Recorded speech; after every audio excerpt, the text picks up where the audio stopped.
Verið velkomin í Kaffikrókinn, hlaðvarpsþátt félags atvinnurekenda. Ég heiti Ólafur Stephensen og framkvæmdastjóri FA. Við ræðum þessa dagana við oddvita framboðana til borgarstjórnar stefnumálflokkana og svona hvað þeir vilja gera fyrir fyrirtækin og atvinnulífið í borginni. Hjá mér í dag Þórdís Lóa Þórðarsdóttir, oddviti Viðreisnar. Vertu velkomin. Takk fyrir það. Já, eins og ég segi, ástæðan fyrir því að við bjóðum ykkur á odditanum hérna í þennan þátt að okkur langar til að setja svona svolítið fókus á málefni fyrirtækjana sem að kannski ekkert mikið í kosningabaráttunni eða hefur allavega ekki verið hingað til. Nei, að fljótt að fara í aðrar áttir, ég skil þig vel, já. En sko það verkefni að tala við atvinnulífið og móta til dæmis þessa nýju atvinnu- og nýsköpunarstefnu sem kom út daginn, það hefur nú meðal annars verið á þínum herðum á kjörtímabilinu og það er svona forist með það. Ég held að margir hafi verið svolítið kannski hissa þegar það birtist í drögunum sko, að ein niðurstaðan af þeirri vinnu væri að það væri vantraust og tortryggni á milli fyrirtækjana og borgarinnar. Voru það ekki ákveðin vonbrigði? Nei, ég var ekkert hissa á því. Sko þetta ferli hefst seinni hluta árs 2018 og 2019 með því að ég kalla til vinnufunda í Höfða og þú komst nú meðal annars og fólk á það. Þannig að við vorum með, ég man rétt ykkur 6-7 svona mismunandi fundi þar sem við hittum mismunandi hagaðila og klasa og nýsköpunar senuna líka. Já. Og þar á þessum fundum að þá blönduðum við saman sko þá fólkinu úr atvinnulífinu og hins vegar og við tókum með okkur á þessa fundi sem sagt fólk innan úr kerfinu. Af því að mér fannst mikilvægt að það heyrði í rauninu það sem ég var að heyra hann úti. Og þetta voru bara mjög öflugir fundir, þetta voru vinnufundir, við Capacent sem þá var, stýrði þessu fyrir okkur. Úr þessu kemur gríðarlega mikið efni fyrir okkur til þess að móða úr og það var eitt sem kom bara mjög skýrt þar fram, var bara ákveðið vantraust frá atvinnulífinu og yfir á, ekkert endilega allra en svona, og mismunandi, en svona samt ákveðið vantraust. Og svo líka fannst mér frá kerfinu svona ákveðis skilningsleysi á þarfir atvinnulífsins. Og mér fannst mikilvægt svolítið að ná þessu saman. Þetta var svona fyrsta instant á stefnuna, en hún verður, svo náttúrulega kemur COVID og allt sem við þekkjum, en upptakturinn í efninu var komið þarna. Þannig að þegar við förum að vinna stefnuna, þá sjáum við það að við viljum vinna hana öðruvísi heldur en svona venjulega stefnur. Þannig að við ákvaðum að snúsa við og vinna stefnuna út frá hvað áskoranir sjáum við. Og ein áskoranin var vantraust. Og það er það sem við byrjum, þannig að þetta kom okkur ekkert óvart. Við bara byrjum þar og sem hvað getum við gert sem andlagið við vantraust, hvað getum við gert til þess að vinna bug á því og þá bara kemur í rauninni fyrsta stóra verkefni sem í rauninni auki samtal, meiri samvinna og í rauninni strúktúr á því. Og svo að því ég er náttúrulega búin að vera í stöðugu samtali við atvinnulífið allan þennan tíma, þá fæ ég líka mjög mismunandi skilaboð það hvernig þetta samtala á að vera. Og sumir vilja að hafa það maður og mann, alveg vilja hafa það formlegt, top level, praktikal, allskyns. Og við þurfum í rauninni að mæta öllum þessum þörfum. Þannig að þetta var í rauninni alveg vita frá byrjun sko. Og mér fannst þetta nú svolítið kjarkað að taka þennan fókus að stefnan henni bara stilt upp út frá áskorunum, hverjar eru áskorunum borgarinnar og við ætlum að mæta þeim. Já. Sko ég er að skoða stefnuna ykkar fyrir borgarstjórnarkosningarnar, stefnu Viðreisnar og ég sko sé nú ekki betur en að þarna sé ýmislegt úr þessari vinnu. Já. Og þið eru í rauninni með kannski ítarlegri stefnu svona hvað varðar rekstur og atvinnu og þjónustu og atvinnulífið heldur en önnur framboð. Er þetta rétt hjá mér að þið séu að taka þarna ýmislegt út úr þessari vinnu? Sko ekkert endilega þessari vinnu heldur bara út úr þessari reynslu okkar undanfarin 4 ár. Við fórum líka á stað 2018 með kannski líka ítalegri og skýrari sýn inn á hvað við vildum með atvinnulífinu. Þetta er bara mikið mál fyrir okkur. Þarna eru bara fullt af verkefnum og það er ekki þannig að þeir verði leyst á ekki einu kjörtímabili og ekki endilega 2 heldur þetta bara svona ongoing verkefni ef ég má sleppa í kaffikróknum. En já, þannig ég hef nú svo sem ekki borið okkar stefnu sama við aðra hvað þetta varðar en við erum bara með mjög skýra sýn og höfum bara djúpa rætur líka í atvinnulífið sko. Sko eitt af því sem að okkar félagsmenn kvarta undan er hvað þjónusta borgarinnar er ofboðslega þung og óskilvirk og gamaldags og ófyrirsjáanleg. Ég sé að þið viljið einfalda hana mikið, tryggja að öllum erindum verið seint rafrænt, segja að fastir símatímar og heimsóknir í þjónustu verið bara að heyra sögunni til. Já. Og svo talum við metnaðarfull tímamörk í afgreiðslu umsókna. Hvað erum við að tala þar? Menn eru oft að horfa framan í dag kannski 5, 7, 8 mánuði að fá niðurstöðu úr sínum erindum. Já, það náttúrulega alltaf langur tími. Sko, sumt getur tekið langan tíma, en fólk verður að vita á hvaða vegferð það er. Sko, við viljum einfalda þetta kerfi og við sögðum það bara strax þegar við hófumst handa 2018. Já. Partur af því... Sumir segja nú að fátt af því sem þið sögðu þá sé komið í framkvæmd. Já, en hellingur af því hefur unnist undan, sko, því að í rauninni breytum við ekki kerfinu á skömmum tíma. Það þarf menningu til þess, það þarf tæki og tól og stafræna umbreytingin er partur af því. Við þurfum líka einfalda kerfi, við þurfum að taka sko ferlana og nýta þá upp og endur hanna þá og það verðum við að gera leið og við stafræna væðum ferlana. Svo erum við náttúrulega sko, stöndum við frammi fyrir byggingarreglugerðum og öðru sem að við getum ekki alveg stýrt, en við höfum samt geta haft áhrif á það að það fari í endurskoðun. Þannig að við erum bara, sko það er svo margt í þessu og þetta, sko þarna held ég að borgin hafi símatímar og allt þetta svona allt sem þú haldir upp og sem við erum með í stefnun okkar er bara rosa mikið fyrir mér svona 1990-2000 ef ég bara á að vera alveg hreinskil. Og það kom mér mjög á óvart að þetta væri ennþá svona. Ég var sjálf í viðskiptum í Helsingi, þeir voru ennþá á pappír, það var ekkert orðið stafrænt, þau voru með rosa skilgreind markmið. Þú fær bara feedback, ég var að sækja þar leyfi, bæði rekstrarleyfi og út frá heilbrigðisþættinum líka og það var bara, þetta tekur 5 vikur. Eftir 5 vikur verður þú búin að fá þetta, punkt. Og það stóð. Já. En ég þurfti náttúrulega að bíða hlýðinn og þú veist að það þýddi ekkert fyrir mig að lobbya eða íta við, bara að finna þetta sögðu bara nei. Þetta, svona er ferillinn, tekur 5 vikur, við lofum því. Og það er eitthvað svona sem við erum að tala um. 5 vikur er langur tími fyrir ákveðna hluti, það er hægt að gera ákveðna hluti miklu skemur, hluti sem er í rútínu, veitingahús, að endurnýja, ég meina þetta er ekki flókið. Hárgreiðslustofur eða búðir, ef það er einhverja breytingar, allt saman er þetta ferlar og verkefni sem er alveg stanslaust að gera. Og ekki bara Reykjavík, heldur út allt. Þetta bara var einfalt sko. Ég hef verið að segja fólki frá því hérna, það var félagsmaður hjá okkur, hún sendi mér einu sinni, það var bara 3 blaða sína skjal, það sem var búin að skrá öll samskipti sín við opinberar stofnanir út af endurnýjun á rekstrarleyfi. Sýslumaður var dálítið mikið inn í því, en líka byggingafulltrúi. Og þetta voru 25 símtöl og tölvupóstar á heimsóknir og 7 mánuðir. Já, þetta er bara ekki boðlegt. Og við þurfum að finna leið til að gera þetta einfaldara og þess vegna þarf kerfi líka að skilja þarfir atvinnulífsins. Eitt sem að mér fannst svona breakpoint, ég veit að þú tókst þátt í því, það var allir með þessi vörudreifingar vinnan sem fór hérna fram 2000 og var nú fyrir COVID held ég. Já.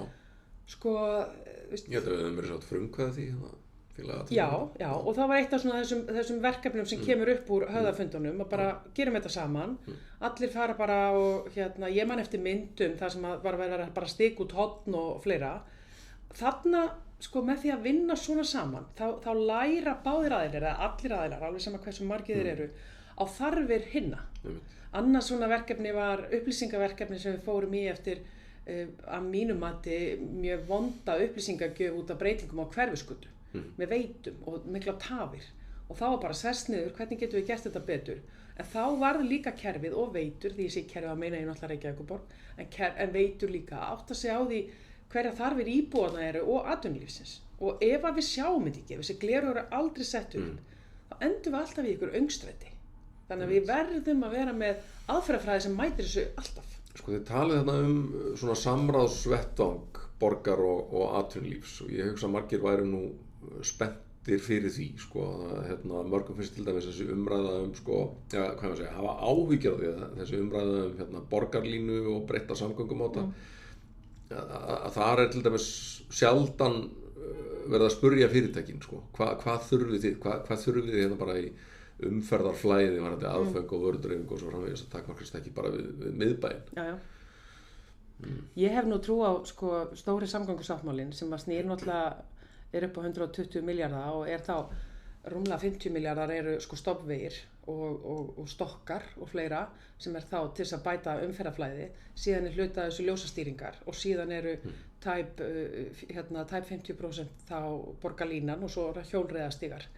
Ég held að þegar við erum að, sko, allt þetta, að því við erum alltaf bara að tala borgarlínuna, við eigum í rauninni aldrei að gera það, við erum að taka þetta allt saman. Því í mínum huga það þannig að það sem gerist þegar þetta allt saman komið á góðan farveg það að það verður miklu meira pláss fyrir atvinnulífið. Af því að ef við höldum áfram eins og við erum núna, þá lendum við ennþá meira öngstræti heldur en við erum í, sko. Fjölskyldurnar verði meira í strætó eða hjóli en atvinnubílstjórarnir verða meira rými, ertu að segja það? Já, og svo náttúrulega bara ákveðna atvinnugreinar sem að einyrkjar og fleira, ég tek iðnaðinn mikið og ég meina pípulagnir, smiðir, rafvirkjar, þetta eru fyrirtæki sem að þurfa að vera á bílum skella sér ekki á hjólin, allavega ekki í miklu mæli.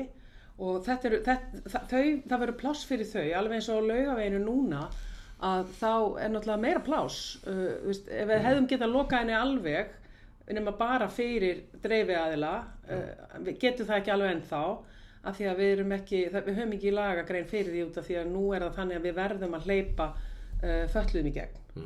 Og þannig að nú það í rauninni var hugmyndin alltaf að það væru bara íbúarnir og dreifingaraðilar, en nú það aðeins fleiri og þess vegna hefur þetta verður ekki gengið finnst mér nægilega vel með Laugaveginn, ég hefði viljað loka honum meira og stýra honum betur eins og við sjáum erlendis, en þú veist þarna, og ég sé bara hvernig atvinnulífi kemst betur fyrir ef að við höfum betri stjórn á þessu, og ég þekki það bara sjálf úr miðborg Helsingi, að svona stýringar, þær í rauninni voru endur alltaf betri fyrir atvinnulífið, auðvitað við fótgangandi fólkið, en það voru aldrei neina vegalengdir og svo þurfum við náttúrulega bara að passa upp á staðið fyrir fatlaða.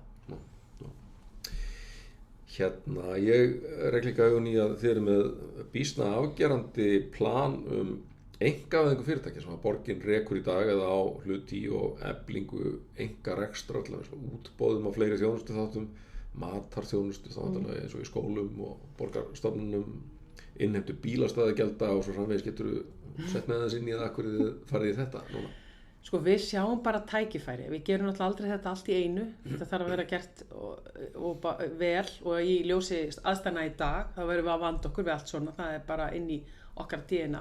Það sem við erum að hugsa náttúrulega augljósasta dæmi sko Malbikunarstöðin Höfði, sem við fórum í að finna lóð og fundum hann upp á Esjumölum, en það var ákveðið að fara í Hafnarfjörð því það var bæði ódýrara og þar voru aðstæður betri.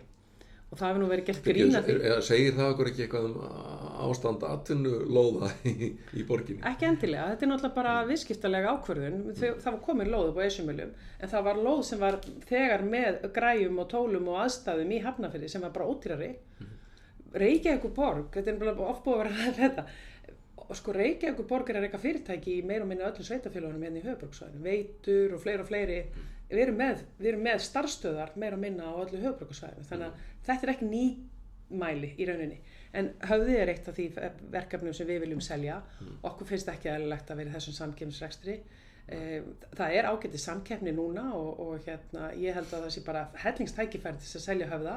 Við vorum gagnrýnd fyrir það að selja hann ekki bara strax, lóða lausa. Ég segi bara aftur, við verðum að vanda okkur og ígrunda. Ég held að, sko, ég vil ekki selja Höfða þannig að það verði aftur bara fákeppni. Ég vil samkeppni, heilbrigða og góða samkeppni. Og það alveg pláss fyrir 3 Malbikunarstöður og mögulega fleiri hérna á höfuðborgarsvæðinu. Og ég tala ekki með samgöngusáttmálinn undir og allskyns fleiri framkvæmdir sem ég held að komi nú hérna eins og Sundabrautin og svona stóri stofnvegir hérna í kringum okkur. Og við erum bara að stækka svo mikið, þannig að ég hef bara mikla trú að þessi tækifæri þarna. En þetta vitað, þannig að við viljum selja þetta og munum vonandi ná að gera það bara greiningavinnan í gangi núna. Bílastæðahúsin, þetta hefur partur af atvinnumálum og þeirri samtali sem við höfum átt við ferðaþjónustuna. Ég meina við erum ekki að nýta þessi bílastæðahús nægilega vel. Við erum með ákveðin hlut, og þetta var náttúrulega fyrir COVID líka, ákveðin hlut að borgarinnar stíplaðan af bílaleigubílum yfir næturnar og borgin ekki fá neina tekjur að þessu en íbúarnir að tapa stæðunum sínum. Þetta bara jafna sem gengur ekki upp. Við eigum að nýta þessi bílastæðahús meira, þau eigum að vera sólarhrings, við eigum að geta sett bílaleigubílana inn í þessi hús á næturnar og hótelin geta keypt þessa resursa og ég held að ég held að þú veist, eitthvað fyrirtæki sem miklu snarpara og betri að gera þetta heldur en borgin og ég skil ekki alveg hvernig borgin þetta var að gera þetta. Bílarnir eru til dæmis alltaf mikið í vörudreifingarstæðunum í miðbænum á mótnana snemma. Já, og þau skilja ekki endilega sko... Hvorki bílastæðasjóður nýja lögreglan virðist geta sko komið þeim úr þeim. Nei, og þarna bara þurfum við þurfum bara að breyta þessu aðeins. Og það er raunin það sem að Viðreisn vill gera. Þetta er svona með bílastæðamálin, ég held að það sé bara fullt að tækifæri með það. Við getum annarkvort, sko það er ekki endilega þannig að borgin þurfa að selja sér frá sér fasteignirnar, hún getur bara leikt þar út, boðið út reksturinn, og þá bara er það komið á markað og síðan er tækifæri í matarþjónustunni. Við höfum fengið fullt af viðbröðum frá, eigum við að segja, yngra eldra fólki sem segir bara bíði, maturinn sem við erum að sjá núna á félagsmiðstöðum, hann er bara, ekki fyrir gamla poppara, hann er meira fyrir fólk sem hafa fætt bara í kringum sko fyrir lýðveldishátíð. Þannig að veganmatur, svona alvöru grænmatur, ferskurmatur er ekki alveg endilega uppáhald kynslóðarinnar þar á undan. En já, fólk sem við erum að sjá hýpa kynslóðina núna komast að aldur og þau bara spyrja spurninga og mér finnst þá eðlilegt að við skoðum það. Eigum við að fara að einhverju leyti í meira útboð á matnum, þar sem að bara rekstraraðilar í veitingageiranum og þá er ég ekki að meina einn aðili fá bara allan rekstur borgarinnar í mat, alls ekki, heldur meira mismunandi hverfi. Ég meina þetta eru, ef ég maður rétt að þá eru 700-800 manns að fá heimsenda mat á dag. Við erum með 16 félagsmiðstöðir fyrir í dag sem eru svona fyrir alla hópa en mest eru það aldraðir og fatlaðir sem að nýta þær. Ég meina þetta er ekki smá fjöldi. Þarna er fullt af tækifærum. Ég er bara miklu meiri trú á atvinnulífinu en svo að það get ekki gert þetta vel. En við erum ekki að tala um kannski skólana strax sko. Hann meiri matarstefnan segir okkur sko og svona nærumhverfið að það sé næring fyrir leikskólan og skólan að hafa matinn nálægt og við trúum því líka. Þannig að þetta verður meira að tala um eins og svona þessar félagsmiðstöðar og það sem er svona opinn markaður fyrir mat. Sko þetta hljóma nú bara afskaplega vel hérna í eyrum okkar atvinnurekenda. En er ekki með þess að taka til stór skref frá stefnu þessa meirihlutasamstarfs sem það hefur verið í þetta fyrir 4 ár? Já, við erum náttúrulega bara að sýna hérna stefnu Viðreisnar fyrir næsta, við förum ekkert frá því, svo náttúrulega bara erum við á í þeim raunveruleika í dag, í pólitík. Ég meina, hér eru við Viðreisn með skýra stefnu, svo kemur eitthvað út úr kosningum og þá þurfum við, eins og bara við tökum í síðast, og þá setjumst við niður með 3 öðrum flokkum og þetta eru ólíkir flokkar en líkir líka að ýmsu. Og ég meina eins og kannski mesta pólitíska litrófur á milli Viðreisnar og Vinstri grænna, en við erum bara sammálaðir með rosa marga hluti. Þannig að þá byrjum við þar og svo þurfum við náttúrulega bara að fara í málamiðlun. Ég meina, ég er ekki viss að Vinstri grænir eða sósíalistar væru til í að gera ýmislegt með okkur að fullu, en kannski tilbúins að taka ykkur skref. Og þá er það ákveðin málamiðlun og við í pólitíkinni verðum að kunna það. En það breytir ekki kjarnan. Þetta er okkur skoðun, sko. Já. Ég sé að þið vilja líka styðja við nýsköpun með að sko kaupa þjónustu af tækni fyrirtækjum sem að sérhæfa sig í stafrænum lausnum. Það er líka þvert á stefnur sem hefur verið praktíserað á kjörtímabilinu og verið dálítið gagnrýnt, sem er þessi innvistun stafrænu þróunarinnar. Nei, ég segi nú þegar ég fá að vera, erum við ekki í podcasti? Má maður ekki vera svona stóra orðin í podcasti? Þetta er kjaftaði, Óli. Ok. Þetta er bara Látt að koma. Já, sko. 78% af þeim fjármunum sem fara í stafrænu breytinguna er útvistað. Það er alltaf verið að tala um að Reykjavíkurborg sé að ráða til sín fólk. Það fólk sem er ráðið og það er náttúrulega, það er alveg rétt, það er þó nokkuð fjöldi af því að það er sviðið er bara svo stórt. Það eru svokallaðir verkefnisstjórar sem eru ekki tæknifólk, ekki nýsköpunarfólk, heldur verkefnisstjórar sem eru fengnir til þess að innleiða þetta inn í kerfið. Og af hverju gerum við þetta svona? Við erum að gera þetta nákvæmlega eins og bankarnir og tryggingafélögin og höfum fengið leiðbeiningar í gegnum Bloomberg að gera þetta svona. Það er að segja að í rauninni útvista megin þorranum að allir tækni og allir er náttúrulega öllum kaupum, öll tækjum og tólum en öllu softverin og því ef ég fæst letta.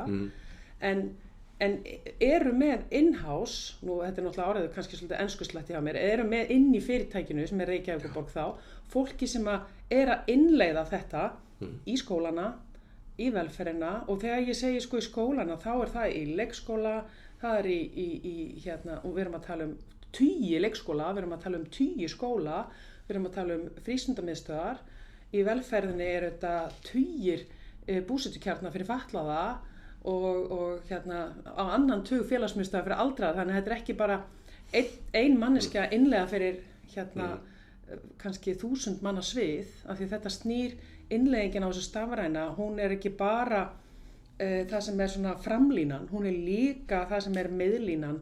Ég meina inn í þessu stafrænu eru allt sem snýr að starfsmannamálum, allt sem snýr að allskyns vöruhúsi gagna og upplýsingamálum og fleira.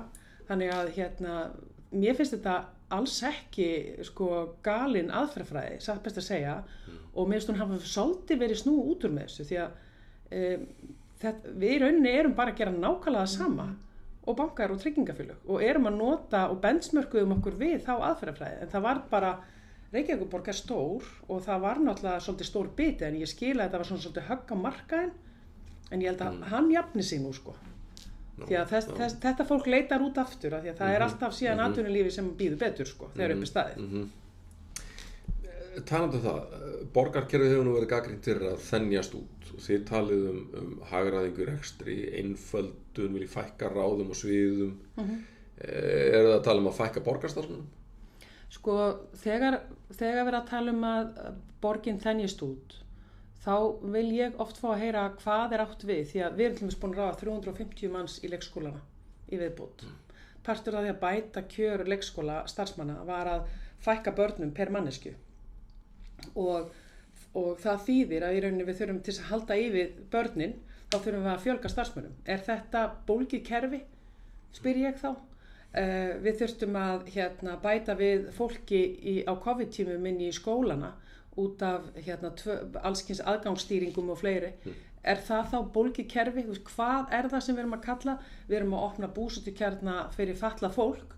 Einn búsetukjarni getur þýtt 10 til 12 manns.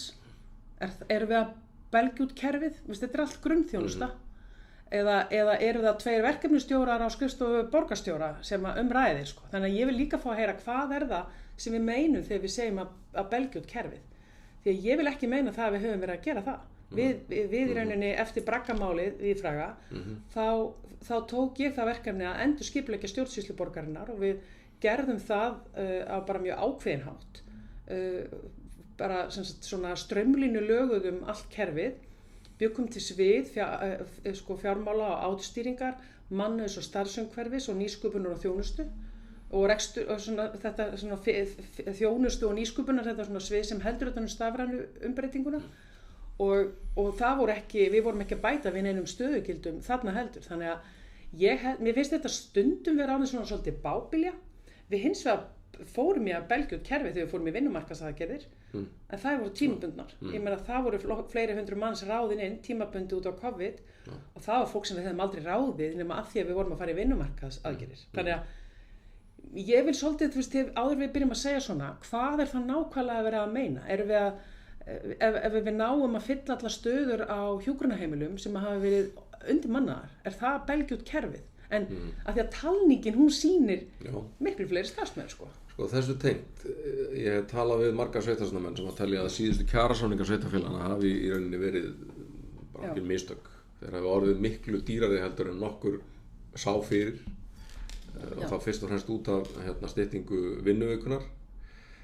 Ert þú á því að þetta hafi verið góðir samningar og að þið opinbera eigi að ganga svona undan í rauninni í hækkun launakostnaðar, því að auðvitað hefur það síðan gerst að sko stéttarfélög á almennamarkaðnum hafa komið og sagt við viljum líka svona? Já, sko ég ætla að sko þetta eru dýrir samningar, það alveg staðreynd, en að mínum mati voru þau líka nauðsynlegir. Við vorum að hækka lægstu launin. Það var bara komin ákveðin tíma á það.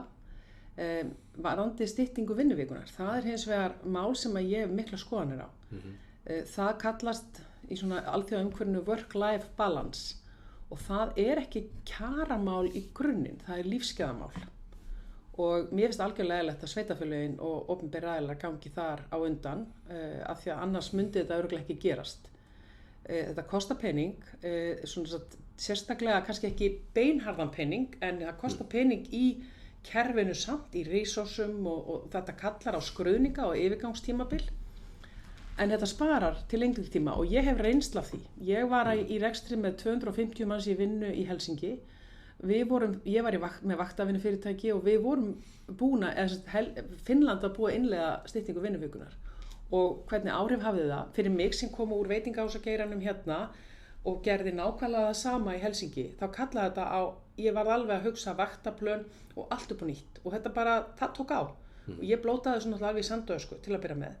Svo sá ég bara þegar uppastæðið að veikindahlutfalli mitt og flækjustigið með við vaktaplani mitt á Íslandi var þrefalt á við Finnland. Það bara fólk miklu minna veikt því að vaktir voru allt öðruvísi, fólk fór meira og fyrir heim.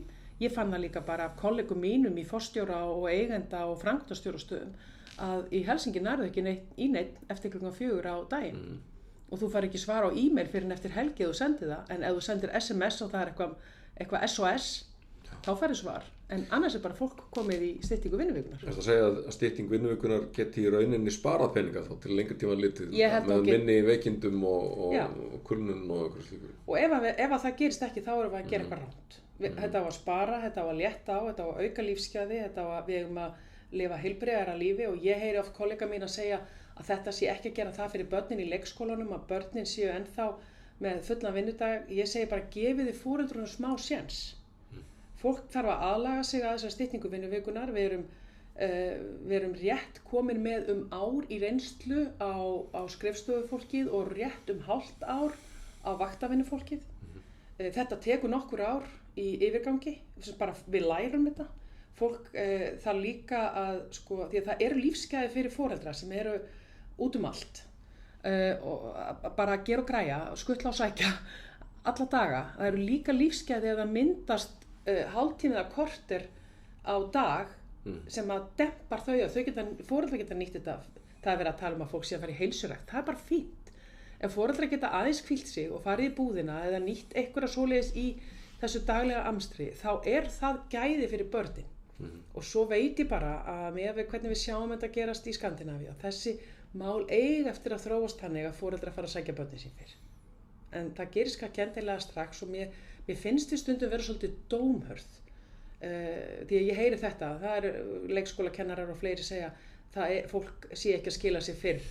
Þannig að bara gefum þess aðeins séns og förum í gegnum þessa skruðninga og þeir kosta smá, þeir kosta bæði resursa og peninga og þeir kosta sannarlega peninga í vaktakerfinu.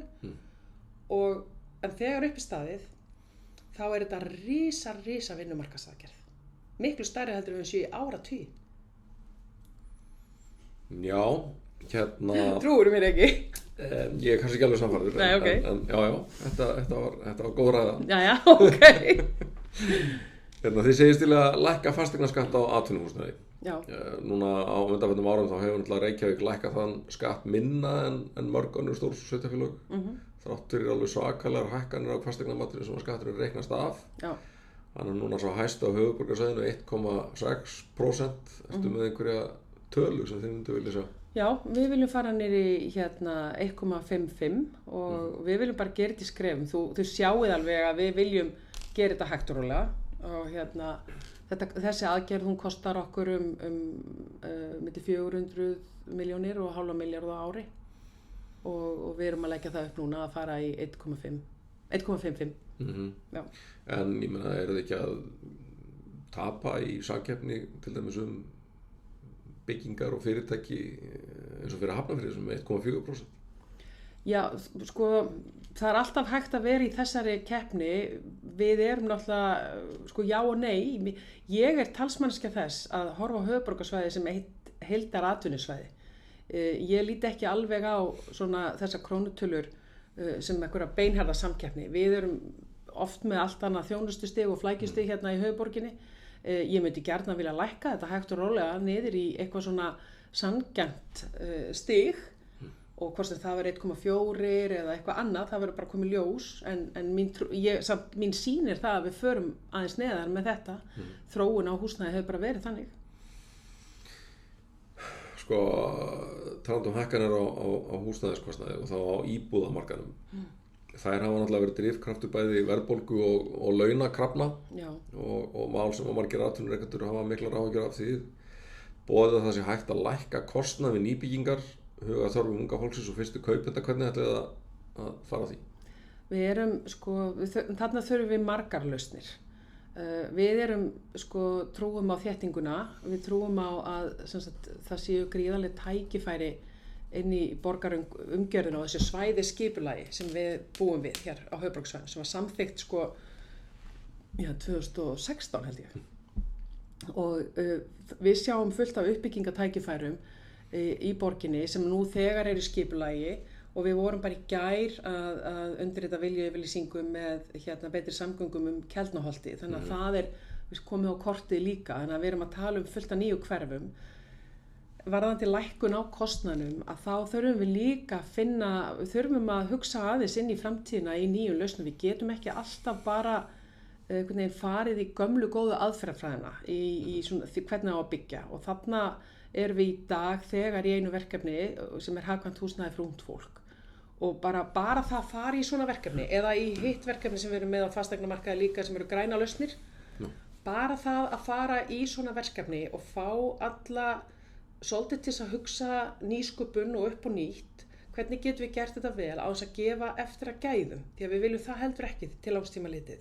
Að þá erum við bara að sjá nýjar hluti gerast, en þeir gerast ekkit í einhverju sprengju, en hægt og rólega, maður sér alveg einhvern veginn að snjóboltaeffektinn, hann er byrjaður og við sjáum upp í Gufunesi núna, við erum með fleiri svona verkefni á teikniborðinu sem að verða kynnt á næstunni sem að eru þá það sem við erum nýtt húsnæði fyrir unga og hagkvæmt, en það er ekki bara það er aðferðafræðin við að byggja þetta, að hún haldi niður kostnað, ekki bara það að borgin sé að gefa eftir gjöld. Við sjáum fullt af tækifærum þarna, en við viljum ekki gefa eftir í gæðunum. Og auðvitað náttúrulega búin að vera mikil umræða þéttinguna í miðborginni og svona á miðsvæðinu, en það eru svæði sem eru verða tiltölulega opin, verða ekki alveg greenfield eða greyfield en samt svolítið stór og það eru eins og upp á Höfða. Það er náttúrulega verður risa hverfi, það er Gufunesið að verða alveg geggjað hverfi og svo er náttúrulega Keldnaholtið sem kemur þá sem verður fyrsta Höfðin og Keldnaholtið verða fyrsta svona borgarlínu hverfi sem eru skipulögð kringum þær samgöngu ása. Svo eru gríðarleg tækifæri upp í Úlfarsárdal til frekari uppbyggingar þar. Það eru stór svæði upp í Grafavogi.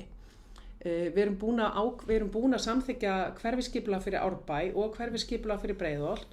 Þéttingin er byrjuð upp í Árbæ og hún er bara frábær. Hún kemur á góðum stöðum og ég býð þar sjálf og búin að búa í 20 ár og það er bara fullt af tækifærum og þau byrjuðu strax. Bjargar þar komið og félagsbústaðir og fleiri. Það eru nokkrir svona góðir reitir upp í Breiðholti líka sem ég held að sé mikilvægt að fara á stað. Sjálf tókum við svona frumkvæðið og þetta er því fyrsta sem við gerðum þegar Viðreisn kom inn í borgarstjórn og borgarráð var að kaupa upp Arnarbakkann sem gamli kjarninn í Neðra-Breiðholtinu og Völvufellið upp í Fellum til þess að endurskipuleggja þetta út frá svona hugsuninni öflugri hverfi. Af því þessi kjarnar voru einhvern veginn bara orðnir súrefnislausir. Nú er búið að vinna gríðarlegt skipulag, við erum tilbúin með svona í grófum dráttum hvernig það skipulag verður og það er að fara í auglýsingar og með sér að koma í auglýsingu ef ég maður rétt og þannig eru tækifæri. Borgin alltaf í mínum huga, ég veit að Lífi í Vinstri grænum var ekki sammála mér en ég vil alltaf selja þetta til uppbyggingaraðila og uppbyggingaraðilar byggja þetta upp. Ég veit að Vinstri grænir vilja alltaf bara gera þetta sjálf, að við gerum þetta sjálf, en þannig erum við ósammála. En Þannig eru ótrúlega mikið tækifæri. Það eru líka nótlega komin á Sundabraut. Við erum fylgjandi Sundabraut fyrir alla samgöngumáta. Þannig að þá myndi það fara, ég held til þess að Sundabraut, og það er ekkert margir sem að tala um þetta, sé grundvallarliður í því að ná að þétta byggð og færa í rauninni flæða umferð upp á Kjalarnes og upp á Esjumela. Og Esjumela er náttúrulega framtíða uppbyggingarsvæði fyrir svona stóra niðnað. Svo er Hólmsheiðin, það er enginn að tala um Hólmsheiðina, hún er náttúrulega frábær atvinnulóða uppbygging þar, en það verður að vera fyrir aðeins öðruvís, en það verður alltaf að passa grunnvatni þar, þannig að það er svona ákveðnir áhættu þættir sem það er að passa. En þú heyri, ég get alveg talað um þetta. En þetta eru náttúrulega bara rosa spennandi hlutir og þannig verður við að þora að hugsa það sem er í dag, það verður ekki á morgun og við þurfum aðeins að opna hattinn og hausinn og við verðum að fara með nýja leiðir og þora að prófa, skilur við þurfum bara að þora. Það er hægt að sita, það er rosa auðvelt að vera í pólitík, ráfa ráðsið og gera ekki neitt og vera alltaf hræddur í framan, ef ég má taka svona til orða. Nú er tíminn að sjálfsögðu hlaupin frá okkur, þannig að það er síðast spurningin. Okay. Af hverju ætti fólk sem að rekur fyrirtæki í Reykjavík eða langar til að stofna fyrirtæki í Reykjavík að kjósa Viðreisn? Já, sko, í okkur er þannig að hjarta okkar slær með atvinnurekendum. Við erum bara þannig flokkur. Við höfum mjög skýra sýn og ákveðna stefnu í málunum, viljum sjá veg atvinnufyrirtækja og fyrirtækja eigenda góðan í borginni. Við svona trúum því bara sannarlega að í rauninni öll uppbygging í borginni verða að vera þannig að ef það er ekki gott atvinnulíf, þá er heldur ekki gott mannlíf. Og ég hef stundum sagt að ef ég væri bæjarstjóri út á landi, þá væri stóra máli hjá mér atvinna. Og þannig verðum við að hugsa líka í borginni. Þannig að það er svona stóra svarið er bara við erum bara sönn og trú í þeirri sýn okkar að vinna með atvinnulífinu. En svo langar mig líka að segja sko að því að við erum ofta að tala um hérna, nýsköpun og við erum að tala um stóru fyrirtækin og það er alltaf verið svona fókus á ákveðna tegunda fyrirtækjum en það er ekki síður mikilvægt að við hugsum um litlu og meðalstóru fyrirtækin, allan fjölbreytileikann og það er eitthvað sem minn flokkur gerir og skilur mjög vel. Þannig að áfram Viðreisn bara með atvinnulífinu segi ég, kjóstu okkur sko. Þetta er ekki sannfærandi. Þetta var líka góð ræða. Já, gott. Þórdís Lóa Þórhallsdóttir, þakka þér kærlega fyrir komuna í Kaffikrókinn. Takk fyrir.